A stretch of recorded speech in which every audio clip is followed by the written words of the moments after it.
Bueno, nuestro museo, el Museo Regional de Aysén, es una institución relativamente nueva, ¿cierto? Tiene 7, va a cumplir 8 años ya, Juan Pablo, ¿cierto? Sí, 8 años parece que vamos a cumplir este año, el próximo año. Eh, y bueno, el museo, la verdad, o sea, contar con un museo regional, un museo público, si bien el museo continúa, digamos, el museo no comienza con nada, pero sí un poco con mucha humildad, ¿cierto? Nos paramos en hombros de gigantes que durante tanto tiempo, desde el mundo de la ciencia y de las comunidades, han trabajado por el patrimonio de Aysén. El museo sí es una plataforma y es un lugar especializado para revitalizar el trabajo patrimonial, ¿no? Eh, eh, Quería también dejarlos que los salude mi colega Juan Pablo Varela, que es conservador del museo, entonces también es muy importante el trabajo que él realiza para poder conservar, restaurar, hacer la conservación preventiva, disponibilizar los materiales patrimoniales. ¿Cómo estás, Juan Pablo? Hola Daniel, ¿cómo estás? ¿Cómo están todos? Gracias por la invitación por parte de Cernatur. Y como dice Daniel, mi función es el encargado de colecciones del museo y los tesoros que hoy día vamos a ver son los que están resguardados en el depósito del museo. Esa es un poco la responsabilidad que tengo yo de mantener el orden y la administración de estos bienes patrimoniales. Así que ojalá lo disfruten lo que vamos a mostrar, sepan que son parte del patrimonio regional, así que está disponible para ustedes. Así que, bueno, Daniel va a comenzar y ahí voy a estar interviniendo ahí entre medio, aportando un poco. Muchas gracias. Por mientras Daniel conecta la presentación, yo me olvidé informar de que las preguntas les invitamos a realizarlas por el chat del grupo, ¿ya? Así que cualquier duda, comentario, pregunta que tengan, la pueden escribir en el chat y ahí la vamos a ir leyendo a los expositores para ir resolviendo sus dudas. Muchas gracias. Así es, perfecto. Entonces, un poco con este contexto, ¿sí? Queremos contarles un poco más acerca de algunos de estos tesoros arqueológicos y paleontológicos. También es muy importante que entre todos, ¿cierto? Entre todas, nos vayamos ayudando a conocer estos patrimonios, a tener información que podemos contar y transmitir a los visitantes, turistas. También este es un rol educativo muy importante que nosotros estamos convencidos que también desde el mundo del turismo se realiza, ¿sí? Somos todos agentes educativos en la sociedad, ¿no? Entonces también conversábamos con niños, con niñas, con estudiantes, con visitantes y turistas, como ya hemos dicho, ¿no? Entonces es importante que podamos conocer estos contenidos y también siempre saber que esto es dinámico, ¿no? O sea, lo que les vamos a mostrar hoy día es un fragmento. El próximo año seguramente vamos a tener mucha más información y así cada año, gracias a estas disciplinas científicas, vamos teniendo más elementos patrimoniales. Bueno, entonces vamos a ir comenzando y nos vamos a ir apoyando de estas láminas, ¿no?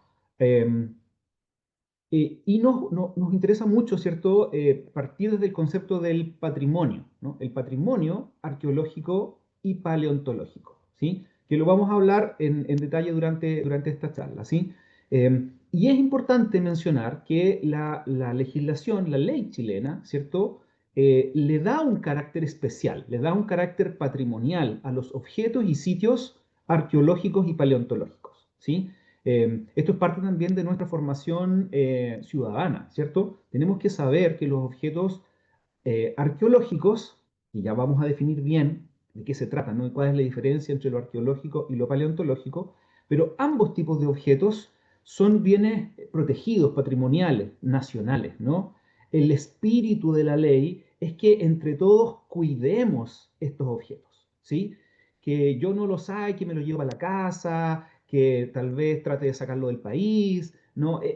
Porque precisamente son objetos que tienen un valor especial. A eso llamamos patrimonio, ¿no? Entonces, más aún, ¿cierto? Que nos interesa mucho que quienes vivimos acá en la región de Aysén, ¿cierto? Y por supuesto también a lo largo de Chile, que sucede lo mismo, ¿no? que cuidemos estos objetos, ¿no? Y que tratemos también de entender su relevancia y las historias que nos cuentan, ¿sí? Así que eso como contexto inicial. Queremos partir desde la paleontología y el patrimonio paleontológico, ¿sí? Vamos a hacer primero, dado que la paleontología trata con un mundo que es muy antiguo, normalmente cuando hablamos de paleontología hablamos de millones de años, ¿sí? Y luego vamos a hablar de arqueología, que es más reciente, ¿sí? Entonces, ¿cómo podemos definir qué es la paleontología? Por supuesto que existe siempre, ¿no? En esto muchas discusiones, debates, distintas miradas, ¿no? Por lo tanto, por supuesto, no se queden con una sola definición de lo que es la paleontología, ¿no? Esto es más bien como algunos primeros pasos respecto de esta disciplina científica, ¿no? Eh, pero de forma muy sucinta, muy resumida, podemos decir, ¿cierto?, que la paleontología es el estudio de la vida antigua, ¿sí? ¿Y cómo podemos conocer esta vida antigua? Con los fósiles, ¿sí? Eh, los fósiles, ¿cierto?, son estos elementos que nos permiten darnos cuenta que la vida en el planeta Tierra ha ido cambiando a lo largo de millones de años, ¿sí? Y esto es tremendamente importante y muy interesante, no solo por un interés, no podríamos decir académico, de estudio, ¿no? Sino porque también nos genera una línea base para entender cómo nuestro planeta está cambiando hoy, ¿sí? Así que eso es muy importante. Eh, entonces, la paleontología estudia la vida antigua a partir de los fósiles. ¿Pero qué son los fósiles? Los fósiles, nuevamente, ¿cierto? Es cualquier evidencia de vida que se ha conservado en las rocas, ¿sí? Eh, esto es muy interesante, ¿no? Porque los fósiles se producen por distintos procesos, vamos a decir, físico-químicos, ¿no? Son procesos naturales, ¿ya?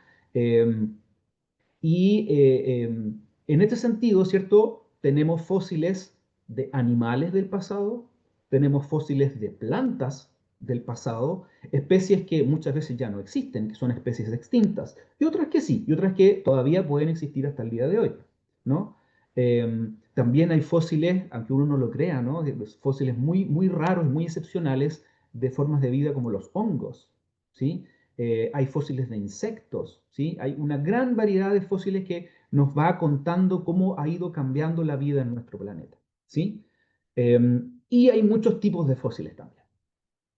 Por ejemplo, por un lado tenemos los que podemos llamar macrofósiles, que simplemente significa esos son los fósiles que podemos ver a simple vista, ¿sí?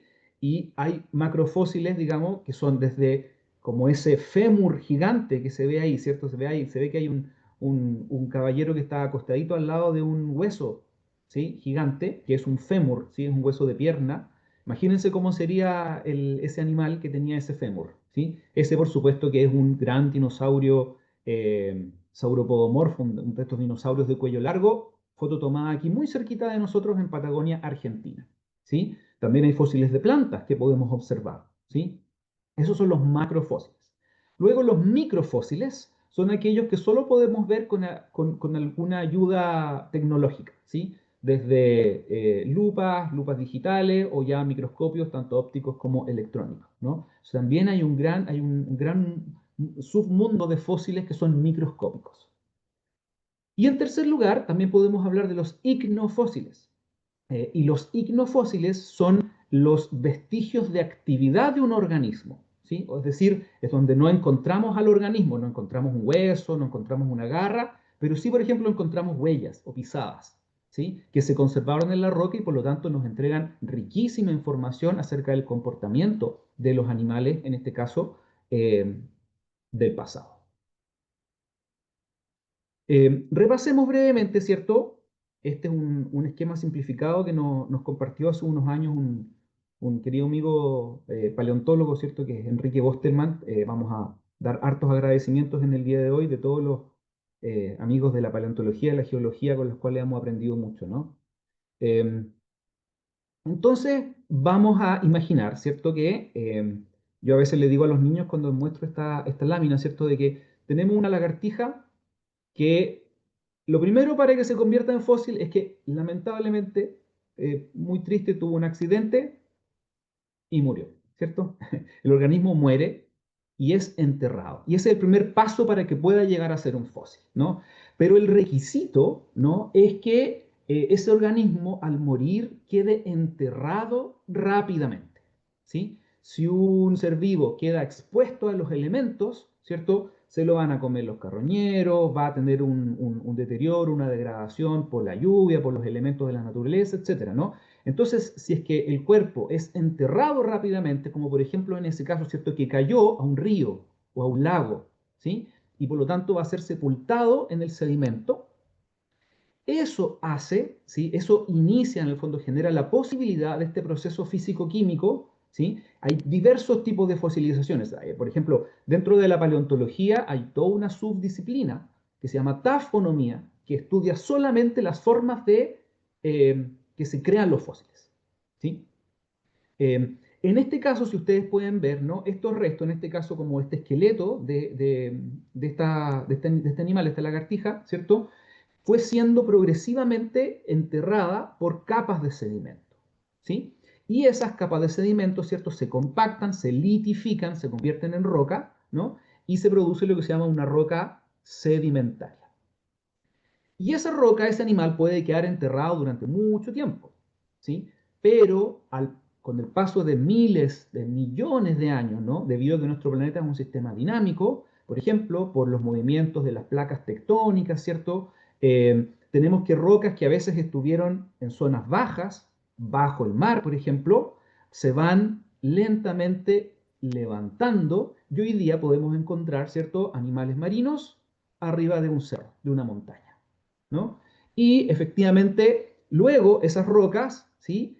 Por la misma erosión, viento, lluvia, agua, nieve, qué sé yo, va haciendo que emerjan algunos fósiles, algunos elementos de origen inicialmente orgánico, pero que se convirtieron en roca, y ese es el momento como más preciso y más indicado para poder encontrar o rescatar estos fósiles, ¿no? Bien, eso entonces como conceptos generales, ¿no? Podemos decir, por lo tanto, que los fósiles, ¿cierto? Son parte de nuestro patrimonio natural, ¿sí? Porque los fósiles son básicamente plantas, animales, seres vivos del pasado, conservados en la roca, ¿sí? Esos son los fósiles.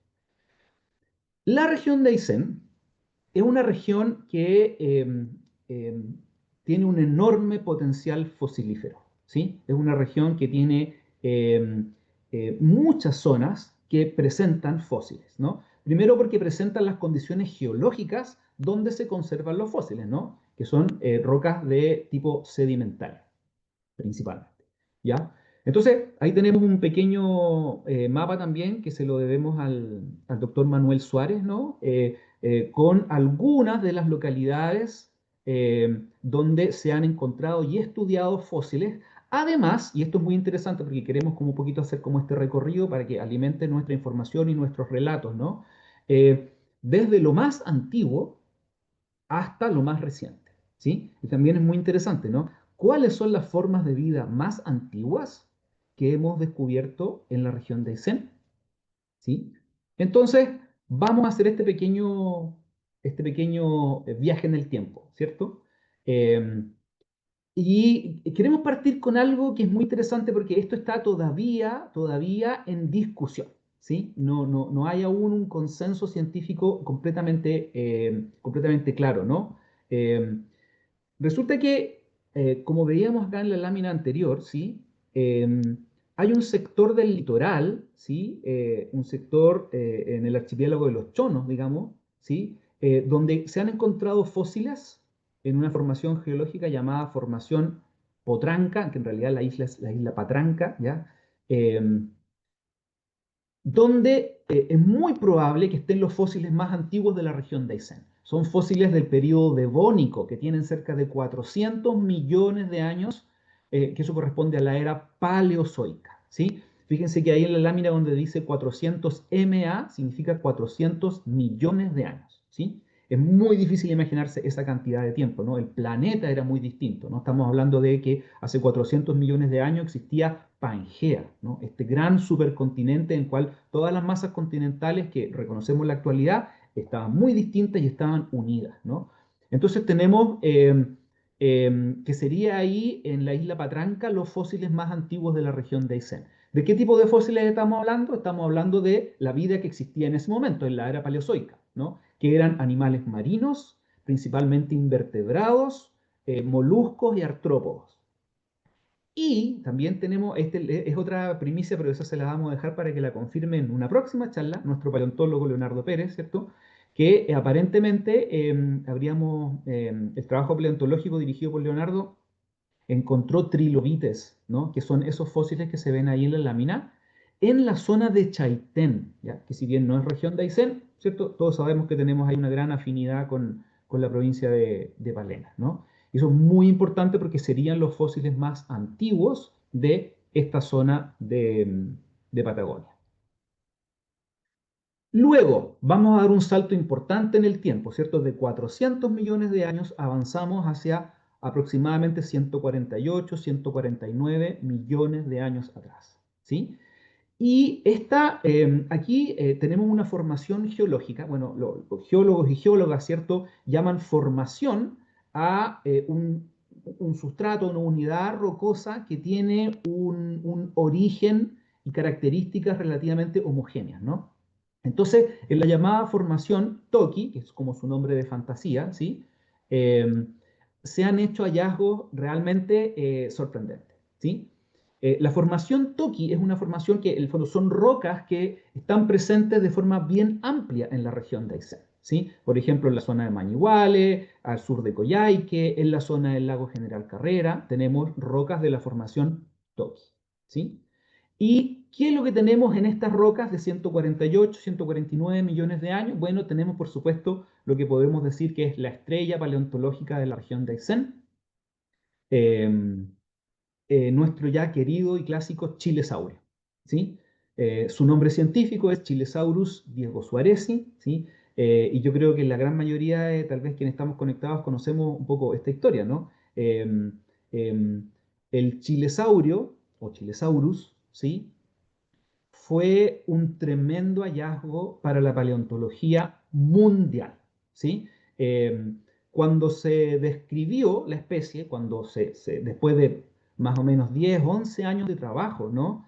Los geólogos lograron, y paleontólogos, ¿cierto? Lograron reunir la evidencia, presentarla, ¿cierto? En revistas científicas, ser revisado por pares, mucha discusión de que la metodología fuera rigurosa, etcétera. Finalmente, en el año 2015, se confirma que se trataba de una nueva especie de dinosaurio nunca antes encontrada en el mundo, ¿cierto? Por lo tanto, se bautiza como nueva especie, ¿ya? Es una historia muy linda, ¿cierto? Porque los primeros fósiles los encontró un niño, ¿cierto? Un niño de 7 años en ese momento, Diego Suárez, de ahí el nombre de la especie del dinosaurio, ¿no? ¿Y por qué este dinosaurio es tan importante? ¿No? Esto también es importante, o sea, es relevante que lo tengamos fresco, ¿sí? Este dinosaurio eh, vino a ser un gran remesón en la paleontología de dinosaurios a nivel mundial, ¿no? Es un dinosaurio que tiene en su cuerpo características tan extrañas, ¿sí? Eh, que hizo que muchos paleontólogos a nivel mundial, ¿cierto?, dijeran, oye, no sabemos dónde clasificar este dinosaurio. Es un dinosaurio único y nos hizo repensar el árbol genealógico de los dinosaurios completo a nivel mundial, ¿no? Tal vez cómo clasificamos a los dinosaurios no es tan preciso, ¿no? Entonces, desde el año 2015 y hasta la fecha, esa discusión ha continuado, ¿no?, en gran medida. ¿Qué es lo que hace único al chilesaurio? Primero, es un dinosaurio de dos patas, es un dinosaurio de la familia de los terópodos, ¿sí? Podríamos decir que es un primo del famoso tiranosaurio Rex, pero a diferencia de sus primos terópodos, que son carnívoros, el chilesaurio era un dinosaurio herbívoro, ¿sí? ¿Cómo lo sabemos? Porque el hallazgo del chilesaurio realmente es extraordinario, ¿no? O sea, hay muchos fósiles de chilesaurio y de muy buena calidad, ¿sí? Para empezar, se han recuperado todos los huesos del cuerpo del chilesaurio, ¿sí? Está el esqueleto completo. no de un individuo, no de un animal, porque se han encontrado muchos, ¿no? Se han encontrado por lo menos 15, los paleontólogos nos dicen entre 15 y 20 individuos distintos de chilesaurio, ¿ya? Entonces, sumando todos esos animales, se ha podido recuperar todo el esqueleto completo, ¿no? Acuérdense que nunca en la paleontología es que uno excava y como que te aparece el esqueleto así perfectamente armadito, ¿no? Siempre es más de encontrar fragmentos, piezas, ¿sí? Entonces, por ejemplo, ahí le pusimos, y de hecho es una de las características de la charla del día de hoy, ¿sí? Es que vamos a poner fotos que tal vez no tanta gente ha visto, ¿ya? Porque incluso algunas de estas fotos las sacamos especialmente para esta sesión, ¿ya? De objetos que están en el museo, en el depósito de colecciones del museo, algunos en exhibición y otros en el depósito de colecciones, ¿no? Entonces, fíjense lo hermoso del fósil que está ahí abajo, ¿no? No sé si lo alcanzan un poco a descifrar, ¿no? ¿Qué es lo que estamos viendo en ese fósil?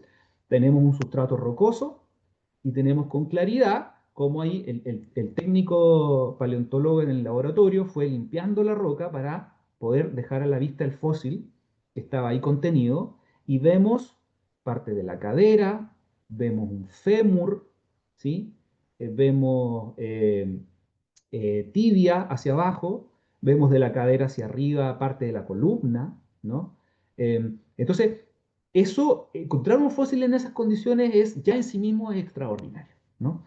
Y así hay otros, está, como les comentaba, todas las otras partes del esqueleto, ¿no? Entonces, gracias a estos fósiles sabemos que el chilesaurio era un dinosaurio muy raro, ¿no? Era un dinosaurio que tiene rasgos en común con los dinosaurios terópodos, que son los dinosaurios de dos patas, pero también tiene rasgos en común con los dinosaurios saurópodos, que son los grandes herbívoros de cuello largo, ¿sí? Y también tiene rasgos en común con los ornitisquios, ¿no? Que son animales normalmente acorazados, como por ejemplo el triceratops o el estegosaurio. ¿Sí? Entonces, realmente el chilesaurio es todavía un hallazgo y es un dinosaurio, un animal que sigue siendo en gran medida un misterio evolutivo y que todavía hay que seguir investigando y mirando en mucho detalle. Pero en la formación Toki, el chilesaurio no estaba solo. Y también en las mismas rocas, que son de la misma edad, por lo tanto, es posible, ¿no? Incluso presumir que estas especies convivieron, ¿no? De hecho, ahí en la ilustración, el paleoartista imaginó a los chilesaurios conviviendo con este pequeño cocodrilo, ¿no? Que fue bautizado como Burkesucus magingrandensis. A eso ya también nos da una pista de dónde fue hallado, ¿no? Estos fósiles, la formación Toki, que como yo les digo, si bien se presentan estas rocas en muchas partes de la región, específicamente fue encontrado en la zona de Mallín Grande, en la zona sur del lago General Carrera, ¿no? Y estas son las cosas que también son sorprendentes, ¿no? De nuestro planeta. Cocodrilos en la región de Aysén. ¿Sí?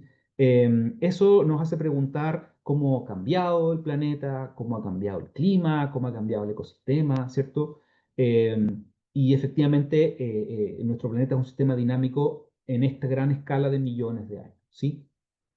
Juan Pablo, te voy a aquí pedir que tú me complementes, ¿no? Porque efectivamente aquí tenemos un holotipo, ¿no?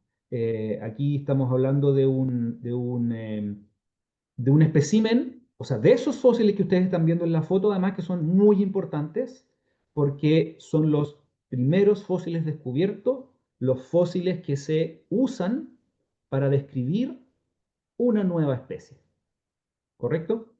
Efectivamente.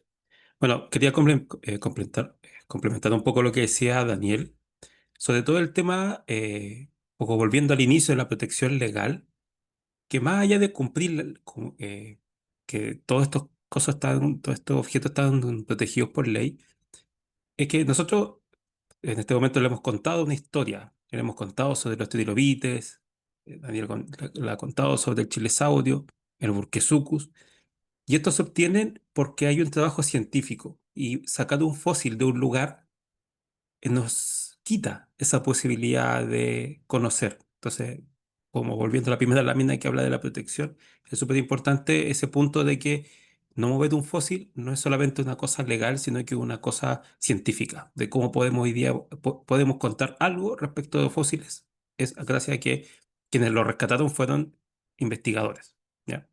Y respecto a lo que dice Daniel del Burkeshukus, efectivamente. Bueno, de partida el chilesaurio es uno de los fósiles principales, pero que el Burkeshukus, que está hoy día en el Museo Regional de Aysén, tiene una importancia eh, muy alta, porque estos fósiles, eh, como dice Daniel, son holotipos. Un holotipo es un ejemplar que permite describir una especie.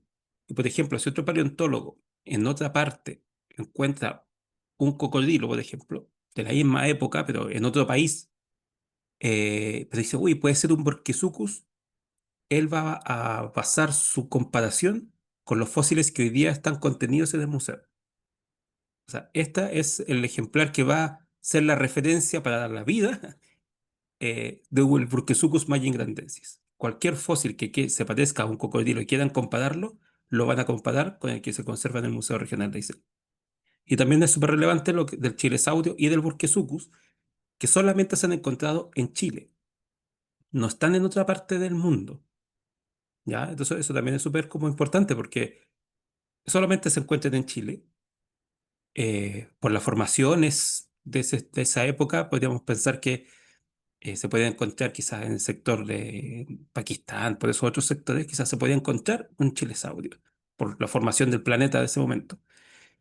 Pero por el momento no se ha encontrado, solamente están aquí en Chile. Entonces, si alguien una vez encuentra otro fósil similar a estos, van a venir al museo, a la región de Aysén, a investigarlo. Y eso tiene una relevancia en el mundo científico demasiado alta.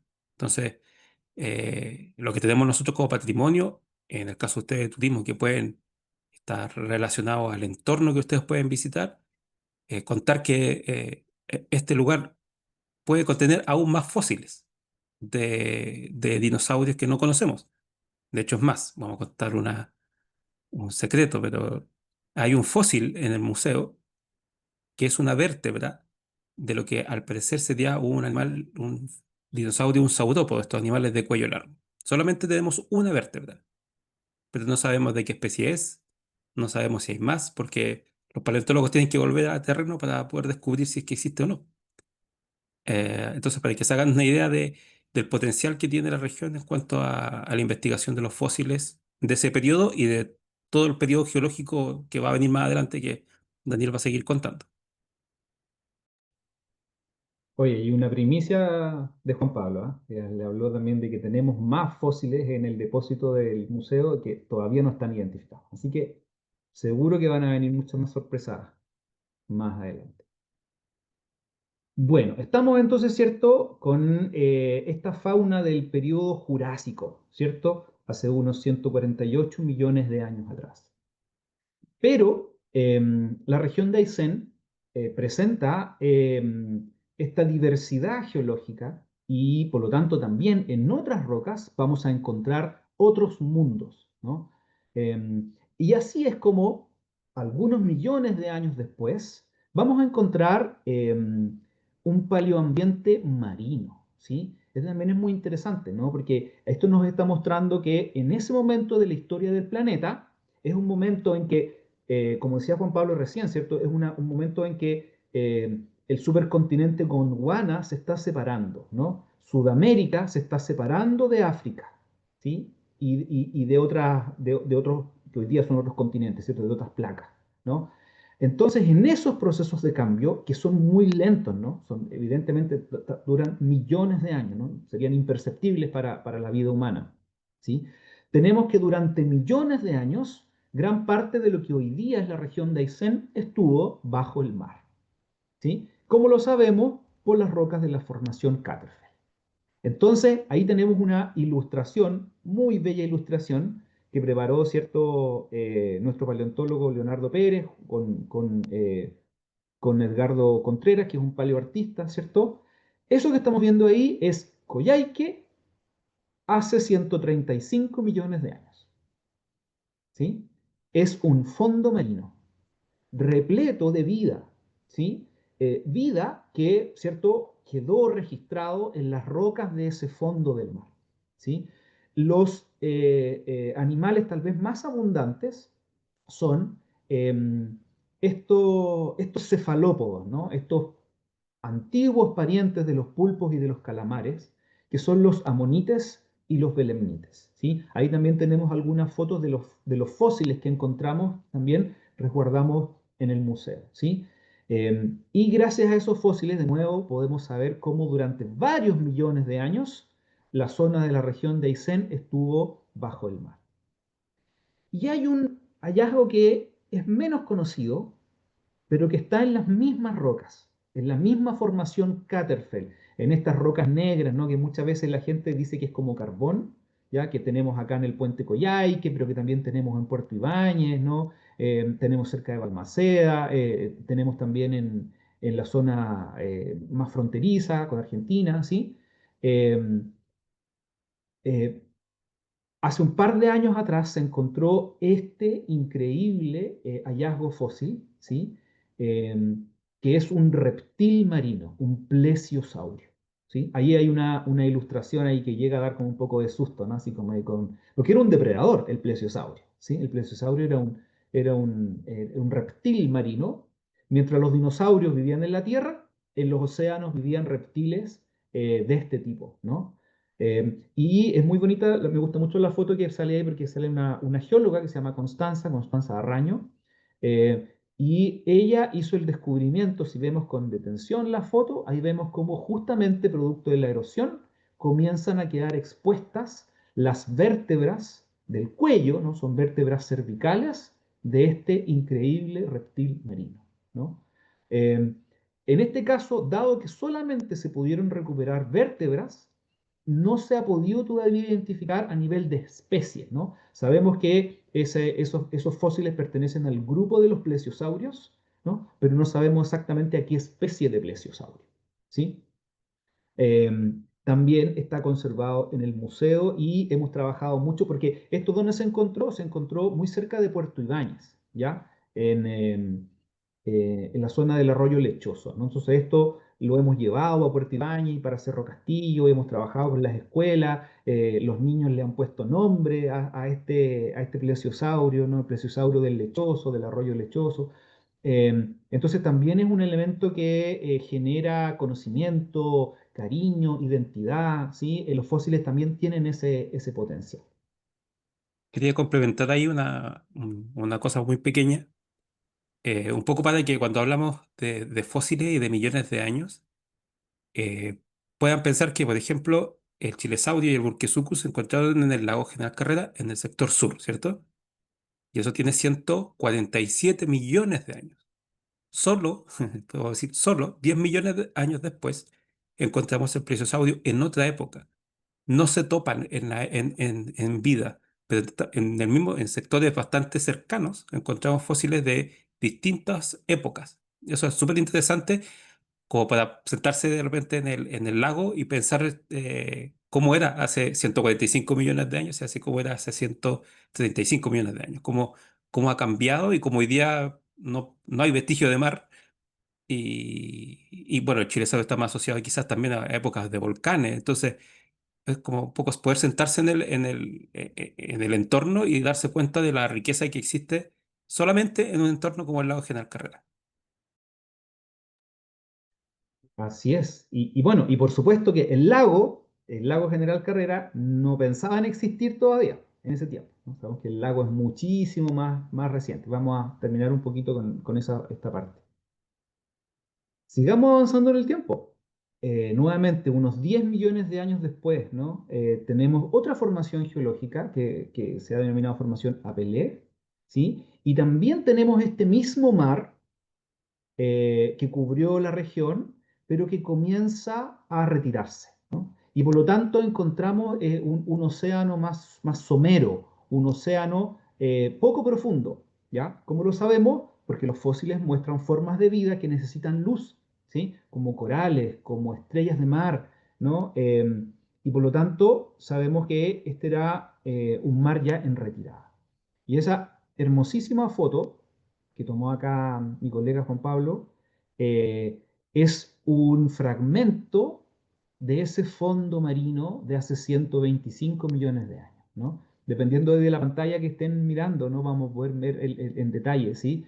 ¿Alcanzan a ver ahí en la roca? ¿No? Tenemos las huellas de estrellas de mar, tenemos marcas de lo que se llaman icnofósiles de locomoción, ¿no? Es decir, de animales marinos que caminaron con sus patitas, con sus tentáculos en ese fondo marino, y eso se endureció, se convirtió en roca y nos permite conservar ese fragmento de un océano de 120 millones de años de antigüedad, ¿no? De hecho, es muy interesante porque estos son icnofósiles, ¿no? Recuerden, ahí no está el organismo, pero sí quedó su huella, ¿sí? Entonces, incluso ese es una icnoespecie que se llama Ophioicnus aizenensis, ¿ya? Que es una ofiura, ahí sale la foto de cómo son las ofiuras en la actualidad, porque siguen existiendo ofiuras hasta el día de hoy, ¿no? De esos icnofósiles de mediados del periodo Cretácico. Vamos a seguir avanzando, ya cada vez más, se fijan, nos estamos acercando al presente, a la actualidad, ¿ya? Y tenemos acá la formación Santa Cruz, que son rocas que afloran tanto en Chile como en Argentina, ¿ya? Que ya es mucho más reciente, estamos hablando de 17 millones de años. Y este es un periodo que se caracteriza, muchas veces lo describimos como el periodo de los extraños mamíferos. Este es un momento en que ya no son los reptiles, no son los dinosaurios los que dominan los ecosistemas, sino que son ya los mamíferos, ¿no? Pero son especies que son muy distintas a las especies que tenemos en la actualidad, ¿no? Por ejemplo, en esta época habitaba el Nesodon, ¿sí? El Nesodon, imagínense un toro, ¿sí? Era como equivalente de ese tamaño, ¿ya? Pero que perteneció a un grupo de animales que son muy interesantes porque solamente eran sudamericanos, que se llaman notoungulados, ¿ya? Sudamérica durante millones de años fue una isla. No estaba conectado con Norteamérica, con Centroamérica, ¿no? Entonces, durante millones de años evolucionó una fauna endémica que solamente existió en Sudamérica, ¿sí? Y estos son ejemplos de aquello, ¿no? Se parece un poco a un toro o a un rinoceronte, animales africanos, asiáticos, ¿no? Pero al examinarlos con detención vemos que son muy distintos, ¿no? Tienen rasgos de convergencia evolutiva, pero son otro grupo que solamente existió en Sudamérica, ¿ya? Y ahí en la foto tenemos una rama mandibular de Nesodon, ¿no? Incluso ahí se ven un poco como los dientes afloran todavía en esa mandíbula, ¿ya? Muy, muy interesante. Imagínense qué increíble esta diversidad de animales que habitaban nuestra región. ¿Para qué decir ese? Porque además nos encanta, ese es un fósil ya realmente espectacular. Ustedes lo pueden ver ahí en la foto, ¿sí? Nuevamente una mandíbula, perdón, me parece que es una maxila, ¿cierto? Pero acá tenemos ahí la boquita con los dientes de ese Homalodoterio, ¿sí? Que también es de estos notoungulados, de estos animales que eran herbívoros, ¿no? Que solamente existieron en Sudamérica, ¿ya? Por ejemplo, a los que les guste más la historia, ¿ya? Estos notoungulados sudamericanos los empezó a describir Charles Darwin cuando vino en la expedición, ¿cierto?, del Beagle a comienzos del siglo XIX, y fueron muy importantes para que él empezara a formular su teoría de la evolución. Y ya para ir terminando, ya llegamos casi, casi, podríamos decir, a la actualidad, ¿no? Fíjense que saltamos yo les mostraba aquí, les mostraba 17 millones de años, eso significa el MA. Ahora saltamos a 15.000 años atrás, eso significa K como de kilo, de mil, ¿no? 15.000 años, ya no hablamos de millones de años, hablamos de miles de años, ¿sí? Entonces, esto ya es un momento mucho más reciente, ¿ya? Incluso va una extraña especie de mamíferos de poco pelo, van a empezar a hacer su aparición, es decir, nosotros, ¿no? Los Homo sapiens, ¿ya? Durante una edad conocida como Pleistoceno, que también es muchas veces mencionada como el periodo de las eras del hielo, ¿sí? Tenemos que fue un momento en que el planeta estaba muy frío y el hielo de las montañas crece para ocupar prácticamente todo lo que es la región de Aysén, ¿no? Y hay una ilustración de lo que se estima, ¿cierto?, que llegaron a ocupar las masas de hielo glaciar durante el último máximo glaciar, que fue hace unos 20.000 años atrás. Entonces, en ese momento muy frío, muy hostil, por lo tanto, para la vida, ¿sí? Y luego, a medida que se fueron retirando, que fueron decreciendo las masas de hielo glaciar, tenemos una fauna también muy espectacular. Eh, por ejemplo, ¿qué decir de el famoso Milodón? ¿Sí? Este yo sé que seguramente la mayoría lo ha escuchado, ¿no? Pero siempre asociamos al Milodón con Puerto Natales, con la región de Magallanes, ¿no? Porque ahí además hay un sitio muy espectacular que es la Cueva del Milodón, ¿cierto? Pero los milodones andaban acá por Aysén y por Patagonia por todos lados, ¿sí? Hemos encontrado muchísimos restos de milodón en distintos lugares, ¿no? En la zona sur de la región, en la zona de Ibáñez, en la zona de Ñireguao, ¿sí? Y sobre todo lo que se encuentra es lo que aparece en la foto ahí abajo, ¿no? Que no es maní, esas son unas piedrecitas, ¿ya? De hecho, son huesos convertidos en piedra, se llaman osteodermos, ¿ya? La piel del milodón tenía como una especie de coraza ósea, ¿no? Tenía pequeños huesecillos dérmicos, ¿sí? En su piel. Y eso se han encontrado de forma muy abundante, como les decía también, en la región de Aysén. Junto con el milodón vivían armadillos o piches gigantes, como el famoso Glyptodon, ¿sí? Ahí también tenemos una foto de, de la coraza, ¿no? Como de esa caparazón, que parece que fuera una tortuga, pero este era un mamífero, ¿no? El Glyptodon era un mamífero, ¿ya? Todos objetos resguardados en el depósito de colecciones del museo, ¿ya? La macrauquenia. La macrauquenia también es un animal fascinante que perteneció de nuevo a estos mamíferos que fueron solamente sudamericanos, ¿no? Hoy extintos, ¿sí? Pero que llegaba a medir 2 hasta 3 metros de alto, ¿sí? Y que se estima que tenía una trompa, un animal muy extraño. Y tenemos dientes, en este caso de macrauquenia también, en el museo. El diaboloterio, que era una especie de perezoso, ¿sí? Lo más chiquitito, ahí tenemos, se fijan, que ahí están sus dientecitos también, un poquito de mandíbula de diaboloterio. Y vamos a terminar esta parte paleontológica también con un poquito una primicia, si bien esto es algo cierto que la gente de Aysén sabe hace mucho tiempo, ¿no? Pero lo interesante es que por primera vez se está estudiando de forma científica, en profundidad, lo que es la madera fósil, un bosque petrificado que tenemos acá en la región de Aysén, ¿no? Que es el que está en la zona de Villa Ortega, el Cerro Rosado, ¿ya? Entonces, todavía no podemos como dar mucha información, porque incluso aquí hubo análisis que se mandaron a hacer afuera de Chile, Alemania, ¿ya? Para poder datar, para saber cuán antiguo fue este bosque, ¿no? Pero se fijan, esa es una pieza hermosa que a mí me gusta, que a veces dicen que parece un atún, ¿ya? Pero podemos ver cómo se conservó el tronquito, la madera, incluso con sus anillos, ¿no? Como los anillos de crecimiento.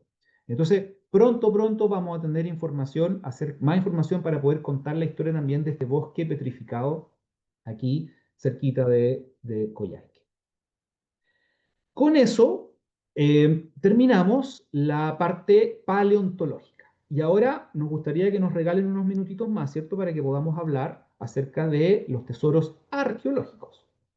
¿Cierto, Juan Pablo? Yo te voy a dar el pase enseguida. No sé si hay alguna pregunta, Octavio, algún comentario. ¿Seguimos? De momento no hay nada en el chat, solo reacciones de las personas ahí de asombro cuando aparecen algunas informaciones. Cualquier cosa te comento. Gracias. Excelente. Em, Ahora, por lo tanto, se fijan que llegamos a ya un momento histórico mucho más reciente, ¿no? Estamos hablando de más o menos los últimos 15.000, 12.000, 10.000 años hacia acá, hacia la actualidad, ¿no? Y aquí es donde aparece la arqueología, ¿ya? Eh, a diferencia de la paleontología, ¿cierto? Que la paleontología estudia los seres vivos, plantas y animales del pasado, la arqueología estudia a los seres humanos del pasado, ¿sí? Estudia personas, estudia culturas. ¿Cómo? En el fondo, precisamente la arqueología podemos decir que complementa la investigación histórica, ¿no? Porque la arqueología trata de entender cómo hemos vivido los seres humanos, pero antes de tener cualquier tipo de registro escrito o que en el fondo donde las personas pudieran haber dejado un relato, un registro histórico. Por lo tanto, ¿cómo sabemos cómo eran, cómo vivían, qué hacían, cómo se organizaban? Lo podemos saber a partir de sus vestigios materiales, ¿no? Entonces, la paleontología, lo que hablamos antes, es patrimonio natural. En cambio, la arqueología es patrimonio cultural, porque aquí ya estamos hablando, ¿cierto?, de seres humanos y sus formas de vida, ¿sí?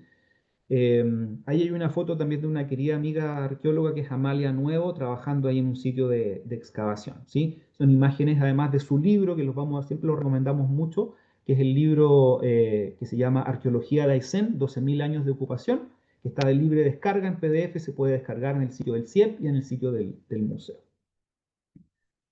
Eh, eh, un pequeño apunte, muy breve, ¿no?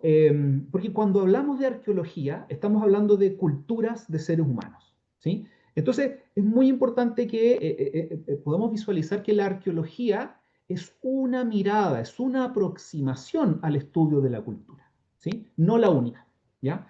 Entonces, cuando hablamos de culturas, ¿sí? Es muy importante que nos relacionemos primero desde el respeto, ¿no? Porque estamos hablando de culturas que son tan, por supuesto, importantes, relevantes, legítimas, diversas, como puede ser nuestra cultura actual, ¿no? Antiguamente muchas veces se decía culturas primitivas, ¿no? O cosas así que en realidad no nos ayudan, ¿no? Son culturas y somos diversos. Y hemos habitado de forma diversa la región de Aysén, ¿ya? Durante mucho tiempo, ¿sí? Y también tenemos que avanzar hacia una mirada compleja, ¿no? No a soluciones así como, o a definiciones, dos puntos, esto es, ¿no? Tenemos que complejizar nuestra mirada en vez de simplificarla, ¿ya? Entonces, las disciplinas formales, científicas, como la arqueología, la historia, antropología, ayudan a la comprensión de las formas de vida cultural, ¿ya? Pero no tenemos que olvidarnos que los pueblos indígenas no son una cosa del pasado, ¿no? Los pueblos indígenas son pueblos vivos hasta el día de hoy, ¿no? Por lo tanto, cuando hablamos de culturas indígenas, desde la arqueología, siempre es muy importante que ojalá esto esté complementado con la voz de los propios pueblos indígenas como protagonistas, ¿no? De relatar su cultura, sus formas de vida, ¿no? Sus epistemologías, sus modos de ver el mundo, ¿sí? O sea, la arqueología nos cuenta una parte, ¿no? Pero son los propios pueblos indígenas los que deben complementar, por supuesto, otra parte que es fundamental. Eso entonces como unas pequeñas consideraciones metodológicas. Juan Pablo, le dejo el micrófono. Muchas gracias. Quería colgarme solamente un poquito antes de el Cerro Rosado. Yo sé que mi colega paleontólogo Leonardo lo hubiese querido así. Es que Cerro Rosado, a través del tiempo, lamentablemente ha ido perdiendo mucho de sus fósiles. Ya. Y nuevamente, con el fin de entender estos espacios, es necesario saber y conocer los materiales. Y lamentablemente, personas han estado llevando este patrimonio, suponemos que a sus casas, quizás no con la mala intención, simplemente con la intención de quizás de resguardarlos porque están ahí, eh, pero yo sé que se hace turismo mucho o hay turismo hacia Cerro Rosado, entonces evitar que el futuro se siga perdiendo este patrimonio de este bosque. Cada tronco quizás es una especie de árbol distinta. Cada trozo es una rama de un árbol distinto. Entonces, que esto se vaya yendo a otras personas, insisto, más allá de cumplir la ley, estamos afectando el poder contar una nueva historia de la región de Aysén, de contar cómo era hace no sé cuántos millones de años, todavía no tenemos los datos, cómo era un bosque, qué pasó con ese bosque, por qué desapareció, por qué se fosilizó, porque no estamos hablando de un árbol, estamos hablando de un bosque. quizás debajo de ese bosque hayan animales, quizás debajo de ese bosque haya otras cosas, pero se tiene que hacer desde un trabajo muy profesional, porque si no perdemos mucha información. Entonces, yo sé que ustedes trabajan con el tema de turismo, quizás van a estas localidades o ven fósiles, porque ustedes además están en terreno.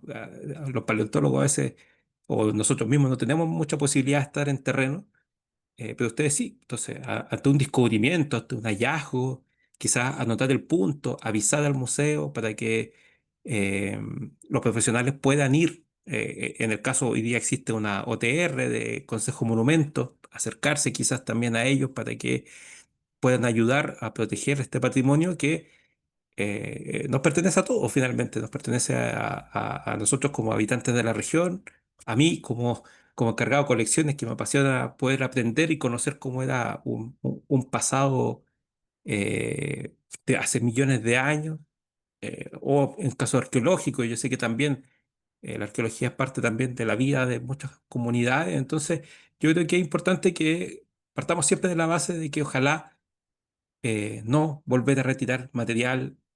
De hecho, les voy a contar algo que nos contó hace muy poquito un arqueólogo, que algo que ellos pensaban que no era, hoy al parecer puede ser, y lo que les cambia un poco el paradigma que tenían puesto sobre la arqueología de la región. ¿Ya? Entonces, partiendo con el tema de la arqueología, tenemos en la región de Aysén sitios arqueológicos muy, muy antiguos. ¿Ya? Aproximadamente 12.000, 13.000 años. De hecho, hay una punta de proyectil que se llama cola de pescado, que se data más o menos hace 14.000 años. Estamos hablando que hace 13.000 años, 14.000 años, ya había gente quizás visitando más que habitando la región de Aysén. Como decía Daniel, todavía están los hielos aquí, entonces lo más probable es que era poco amistoso poder quedarse, simplemente quizás venían por algún tipo de caza o buscando algún tipo de alimento y se retiraban a otros lugares, ¿ya? Después, bueno, y ante esta frontera también de hielo es que las ocupaciones más antiguas se encuentran más hacia Argentina, ¿ya? Como que Argentina hay muchos más sitios encontrados y que están fechados un poco más hacia la antigüedad, pero la región de Aysén específicamente tiene puntos súper importantes en la paleontología, en la arqueología, como puntos de relevancia. Cueva de la Vieja, Baño Nuevo, que es un sitio arqueológico muy conocido, y ahora hace poquito hablamos con los arqueólogos sobre Aledo del Toro, un sitio que está en Alto Río Cisne, que al parecer es más antiguo de lo que pensaban.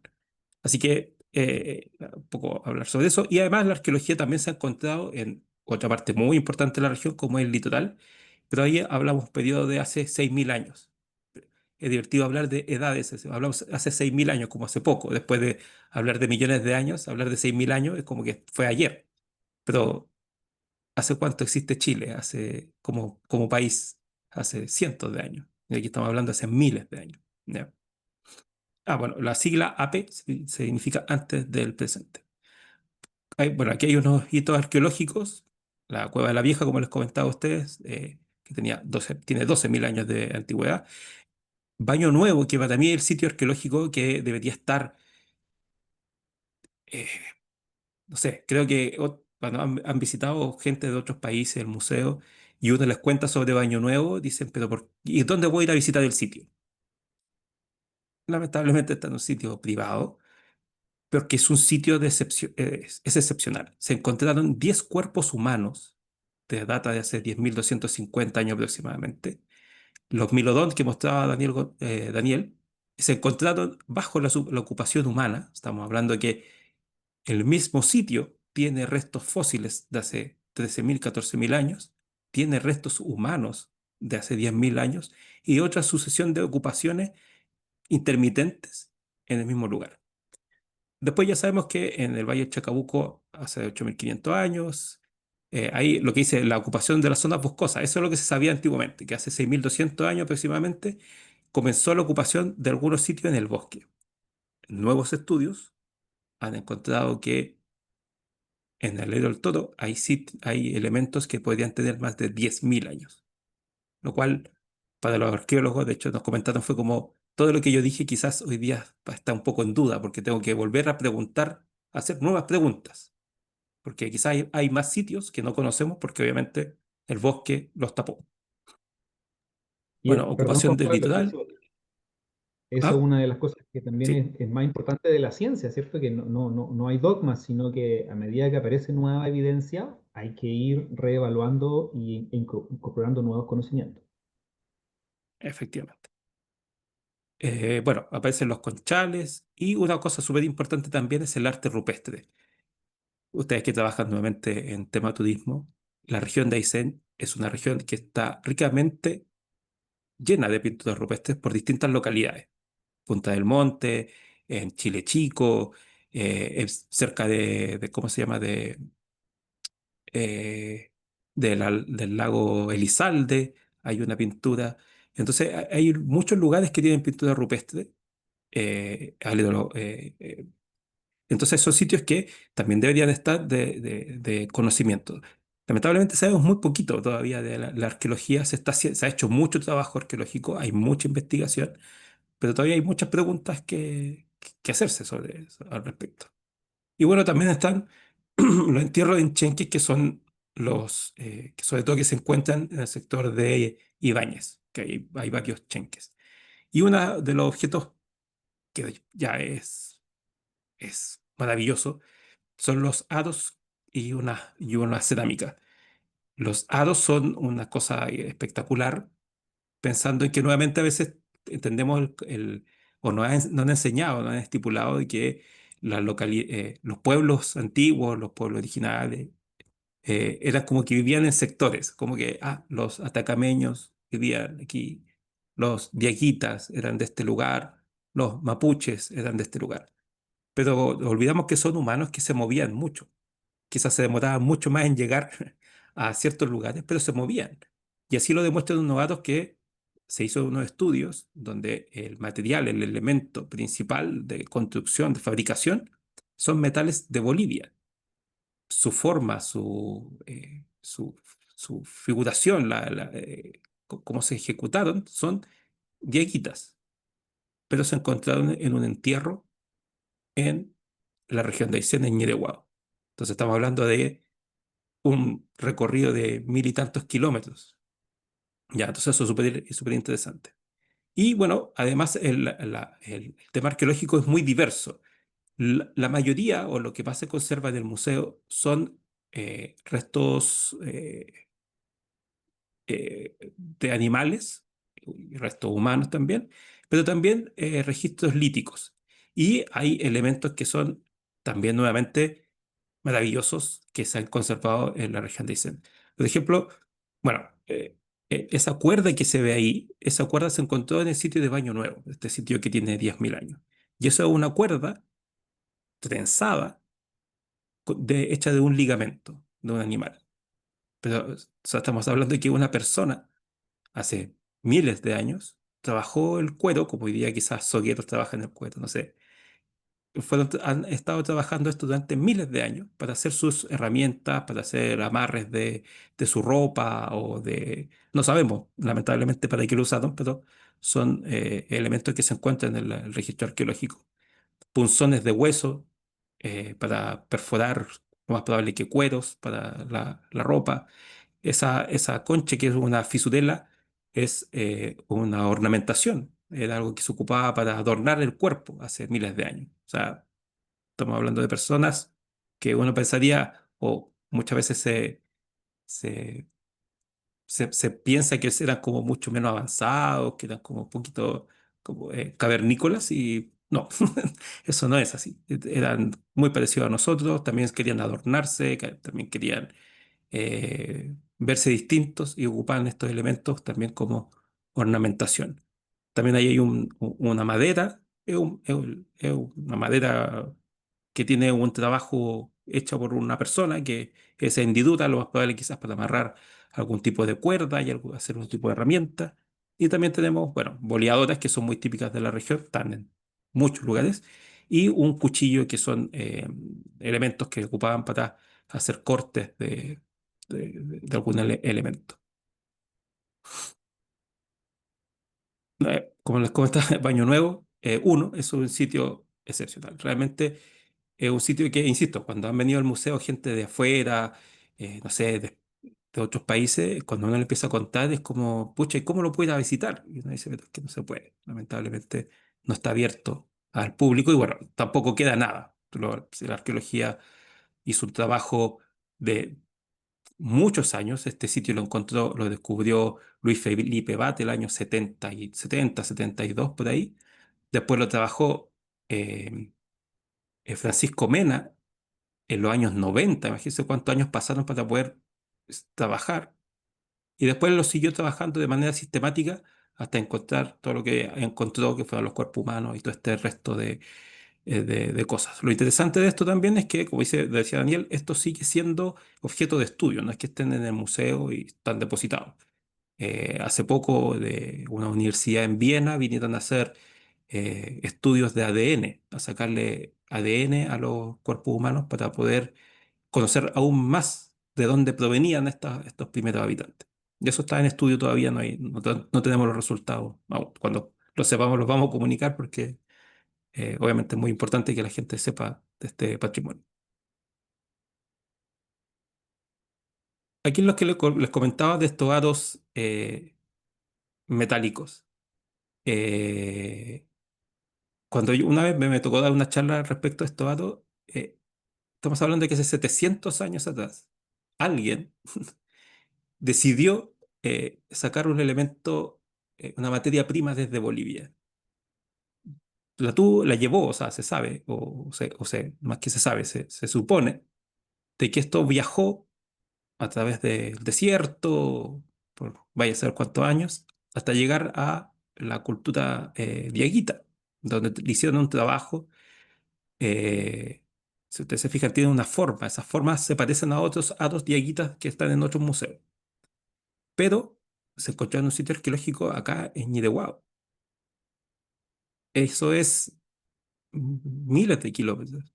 ¿Y por qué Ñideguao? ¿Cómo llegaron? Llegaron a través de intercambio, los traían puestos y fue un regalo. Esas son preguntas que no tenemos respuesta. Pero es importante, o sea, son increíbles, realmente son increíbles. Y lo interesante además es que esto lo pueden ir a visitar al museo. Esto sí está en exhibición.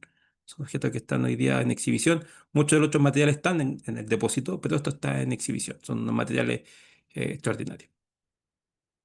Y bueno, en el tema del litoral también se han encontrado, bueno, en general en el litoral se encuentra mucho material lítico, sobre todo restos humanos, en todas las islas, Islas Benjamín, Las Mentas, todo este sector del archipiélago. Pero una de las cosas que se encontró hace poco, que tampoco sabemos mucho en la utilidad, son estos fragmentos de corteza.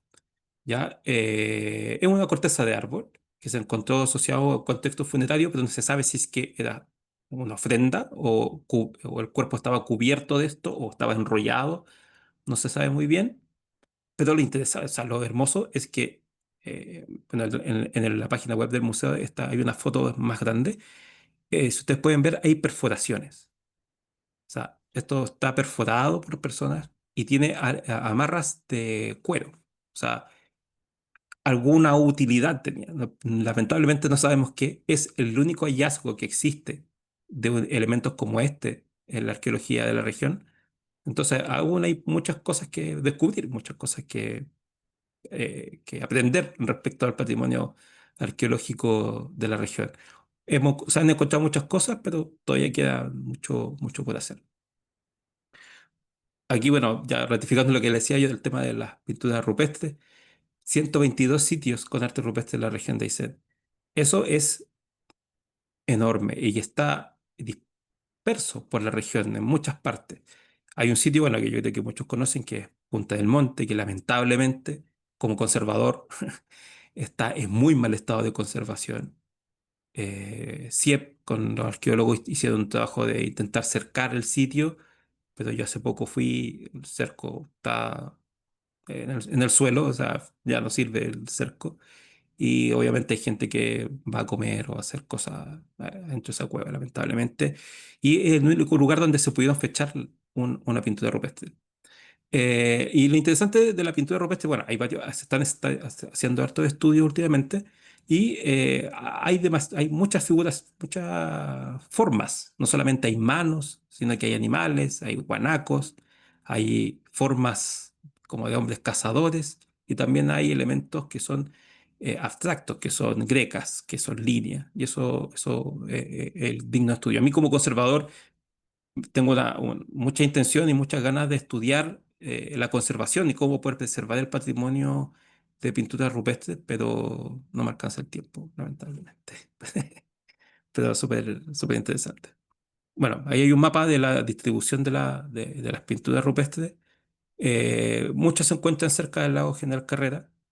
Hay que pensar que el lago o el entorno del lago es un lugar donde también se han encontrado muchos sitios arqueológicos, entonces obviamente se va a asociar siempre, bueno, y las personas que hay que pensar que vivían en este tiempo buscaban también fuentes de agua.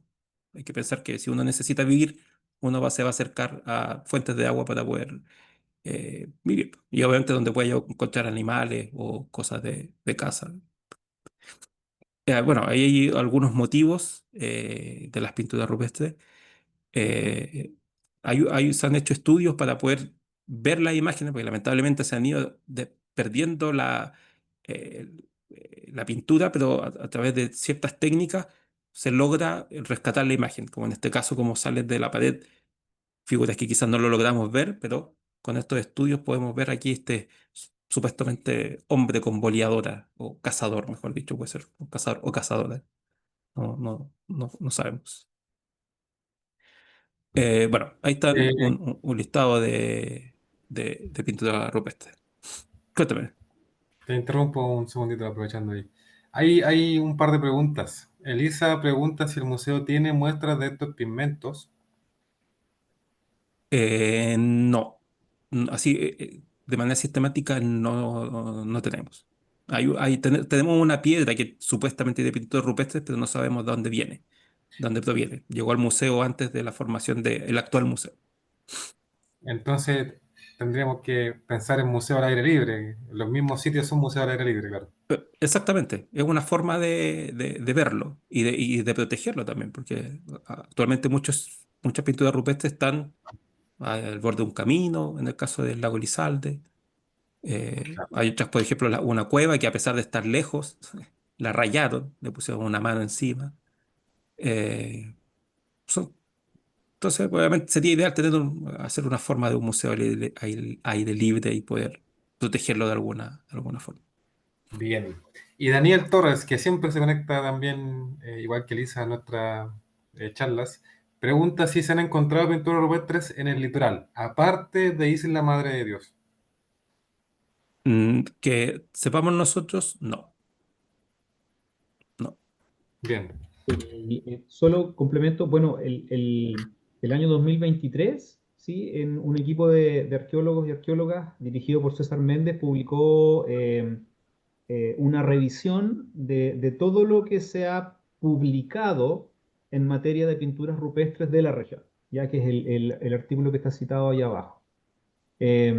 Y al menos en lo que corresponde a literatura científica arqueológica, no hay identificados pinturas en el litoral. No significa que no las haya, pero por lo menos desde el mundo de la ciencia no están descritas hasta la fecha. súper. Yo me permito hacer una pregunta también que me costó tiempo entender. La diferencia entre una pintura o un pigmento en negativo y en positivo. Ya, hagámoslo con la mano. Si yo pinto mi mano y pongo mi mano en la cueva o en la pared, eso es una pintura positiva. Pues, Si yo pongo mi mano y pongo pintura alrededor de mi mano, se hablaría de negativo. Así, muy, bien, muy súper, muy en lo simple. súper bien. Asimismo, uno le explica a los turistas también en lo Ahí, de simple. hecho, en la foto que vemos ahora, lo que está con una letra A, ese es un negativo de mano. Y el B es un positivo de mano. Se ve como el caso del B, la mano tenía la pintura. Claro. En cambio, en el A se pintó alrededor y después al sacar la mano quedó como el vacío. Claro, efectivamente. O sea, uno se pinta la mano y la pega a la pared y se marca. Y otra forma es poner la mano y escupían pintura, o sea, se supone, se escupían pintura y esa dispersión de pintura hacía que quedara la mano, la silueta de la mano en sí mismo. Muchas gracias. Ya. Y otra cosa importante que también se estudia, creo que en mucho menor tiempo, es la arqueología histórica en la región. Y sobre todo en el caso del museo, que lo que conservamos es la arqueología del naufragio en el Golfo de Penas, que sería en un inicio la fragata Bayer o Wager, no sé cómo quieres decir, donde ahí se han hecho trabajos, bueno, se sabe que hay cañones y supuestamente restos de madera eh, asociado a estos eventos históricos. Estamos hablando ya de la ocupación, o sea, de cuando ya el europeo llega al continente americano. Y se han encontrado, que conservamos en el museo actualmente, son las balas de mosquetón, de armas de fuego, y una pintura rupestre, o sea, perdón, una pintura, una cerámica que es si no me equivoco, siempre me enredo esta historia porque me la sabía de una forma, después me contaron otra, que es de Italia, si es que no me equivoco, y bueno, hoy día está en exhibición, pero un fragmento de cerámica, lo que ustedes ven ahí, es un fragmento de un contenedor de aceite, ¿ya? Y esto también se encontró en el litoral. Arcmar, que es una empresa de arqueólogos, hicieron el rescate, ellos se lo llevaron a Valparaíso, hicieron un trabajo de conservación y de armado. Estos eran puros fragmentos y lograron armar toda esta parte casi superior, hasta la boca y parte del borde de esta cerámica histórica. Lo interesante es que lograron identificar la forma, el lugar, el origen y lo que contenía este elemento. Y otra cosa que, bueno, que también es muy importante de la arqueología histórica y también como museo es importante, que el museo está localizado, está emplazado en lo que alguna fue la Sociedad Industrial Thyssen, ¿cierto? Un lugar histórico para la región, pero cuando antes de construir el museo se hizo un levantamiento arqueológico, se hizo estudio arqueológico para saber qué se podía encontrar. Y una de las cosas que son excepcionales, que lamentablemente tenemos solamente una, es una ficha de la pulpería de la Sociedad Industrial Thyssen, que es la que pueden ver. Está en exhibición, eh, pero es súper llamativo pensar de que se pagó con fichas, algo que nosotros pensábamos quizá mucho más asociado al norte de Chile. Al parecer se les pagó también a los trabajadores de la estancia en algún momento con este sistema de fichas que por suerte no perduró porque era una forma bien extraña de pago por el trabajo que se realizaba. Así es. Bueno, y con eso hemos terminado por nuestra parte, porque lo preparamos y queríamos compartir haciendo como este panorama de lo que llamamos tesoros paleontológicos y arqueológicos.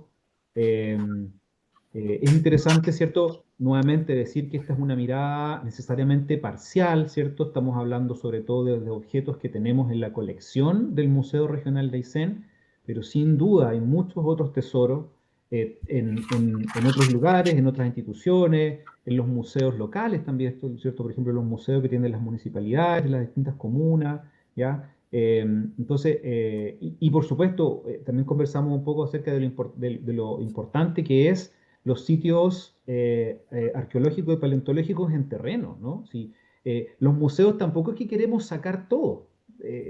Una experiencia hermosa poder ir in situ y observar pinturas rupestres, fósiles, sitios con vestigios arqueológicos, ¿no? Eso no es necesario sacarlo, no es necesario levantarlo. Eh, Siempre y cuando existan las condiciones locales para poder protegerlo, mantenerlo, conservarlo, ¿no?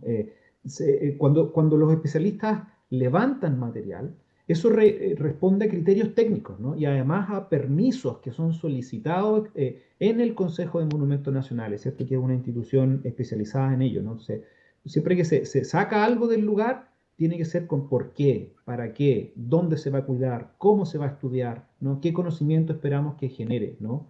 Entonces no es necesario sacar las cosas, pero sí es ideal poder, em, lo que queda in situ, ¿cierto? Es cuidarlo, ¿ya?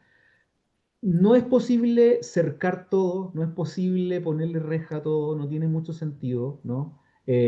Por lo tanto, por lo menos sabemos que una de las estrategias importantes, lo que apostamos es a la educación, es al conocimiento, es a la valoración, para que seamos nosotros, los habitantes de Aysén, ¿cierto? Quienes estemos atentos y que cuidemos este patrimonio, porque además, sin duda, queda muchísimo, muchísimo más por descubrir. Así es. Muchas gracias, Daniel, Juan Pablo, al Museo, al Servicio Nacional del Patrimonio, por habernos facilitado este interesante espacio de aprendizaje y puesta en valor del patrimonio natural y cultural. Yo me quedo con la información de que somos reales portavoces de esta información y también cuidadores debemos serlo. A través del turismo, a través de la educación y a través de nuestro diario vivir, debemos ser portadores y cuidadores de este patrimonio. Ahí comentaba a modo de comentario y al compartir lo que nos dejan en el chat, decía también Daniel que sería bueno rescatar los cañones de la Bagger, no sé bien cómo se pronuncia, Bagger, antes que se pierdan, están desapareciendo los restos de madera de la fragata y madera de barriles y otras cosas, ya que anda harta gente en lancha sacando lugar en la zona. Y Felipe Ramírez también da las gracias por la información proporcionada, ahora divulgar con la ciudadanía y los estudiantes que tanta falta le hace a nuestra región. Muchos abrazos, manda. Y todo el mundo también agradece ahí por chat, las personas que se conectaron. Esto va a quedar grabado, se va a compartir a través de nuestro YouTube, nuestro canal, para que lo podamos ver nuevamente, compartir con las personas que no se conectaron y seguir aprendiendo sobre este mundo tan interesante y sobre nuestro pasado. Muchas gracias realmente, estuvo muy bueno, yo mismo aprendí mucho y espero que también así las personas que se conectaron. Si alguien quiere saludar, ahí puede abrir su micrófono ya, es para despedirse, dar las gracias. Daniel, Juan Pablo, nos vemos. Sí, muchas gracias. Lo esperamos en el museo. Sí, eso. Bien, así será. Quizás pasar el dato antes que se vayan, pero por si acaso. Tenemos muchos videos en YouTube del Museo Regional Aysén. Hay muchos videos informativos que hemos hecho como parte del equipo. En Spotify también está Tesoros de mi Territorio. Es un podcast que hicimos con el museo, o sea, que hizo el museo a través donde hablan investigadores respecto a ciertas temáticas y que se viene la temporada 2. Así que estate atento porque vienen varios temas ahí importantes, interesantes. Así que Ahí dejarlos podemos, invitados para que los puedan visitar. podemos coordinar porque me gustaría enviar más información después de esto, ahí hacer un post charla y enviar más información con estos contenidos y las guías también que salieron mencionadas, como la de Bordemar y la que mencionó Daniel de arqueología, dice, y así lo que tú dices de los videos y los podcasts. Así que ahí vamos a seguir en contacto. Buenas tardes, que estén muy bien. Chao, que estén bien. Chao.